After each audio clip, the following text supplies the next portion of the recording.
আসসালামু আলাইকুম রহমতুল্লাহ। আজকে বানাবো চিকেন চিজ বল। এর জন্য আমি একটা মুরগির বুকের মাংস নিয়ে নিয়েছি, নিয়ে ছোটো ছোটো করে কেটে নিয়েছি। চিকেন চিজ বল বানানোর জন্য হাড় ছাড়া মাংস লাগবে, তার সাথে লাগবে পাউরুটি। আমি এক টুকরো পাউরুটি নিয়ে নিয়েছি, নিয়ে ছোটো ছোটো করে কেটে নিচ্ছি। চিকেন চিজ বল কিন্তু বাচ্চাদের অনেক পছন্দের। আমি পাউরুটি আর চিকেন একসাথে ব্লেন্ডারের মধ্যে ব্লেন্ড করে নিব। আমি প্রথমে পাউরুটির টুকরোটা দিয়ে দিলাম, তারপরে ছোটো করে কাটা মাংসগুলো দিয়ে দিলাম। এবার এর সাথে আমি ঝালের জন্য দিব কাঁচামরিচ 4 টুকরা, সাথে কয়েক টুকরা আদা, এর সাথে কয়েকটা দানা রসুন দেব।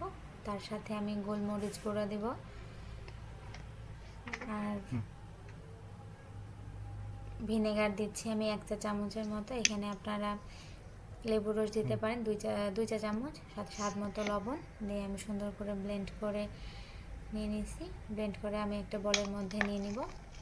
পুরো মাংসটাকে আমি বলের মধ্যে নিয়ে নিচ্ছি। আপনারা যদি সাদা কালার মনে হয় মাংসটা, তাহলে এর মধ্যে আপনারা কাঁচা ধনিয়া পাতা দিতে পারেন ব্লেন্ড করার সময়।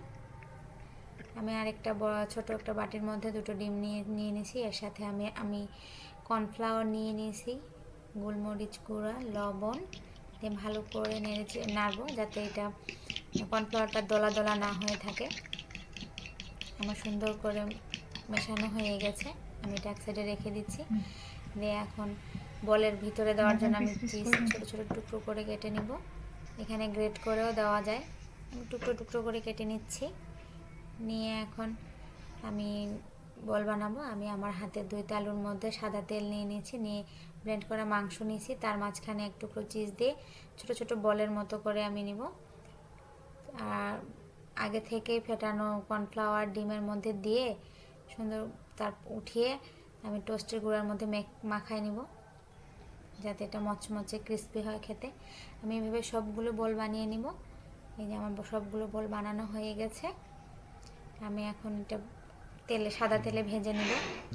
প্রথমে আমি চুলার উপরে একটা ফ্রাই প্যান বসিয়ে দিয়েছি, দিয়ে আমি সাদা তেল দিচ্ছি। এটা ডুবো তেলে ভাজতে হবে। তেলটা খুব বেশি গরমও করা যাবে না, নাহলে সাথে সাথে পুড়ে যাবে। এটা মিডিয়াম আঁচে আস্তে আস্তে করে ভাজতে হবে, ধৈর্য সহকারে ভাজতে হবে। আলতো হাতে নেওয়া উল্টো দিতে হবে, ব্রাউন কালার করে ভেজে নিতে হবে।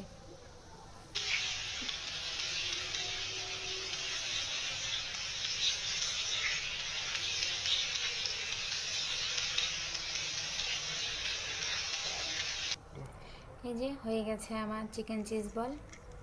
মাশাআল্লাহ। ভালো থাকবেন, সুস্থ থাকবেন। আল্লাহ হাফেজ।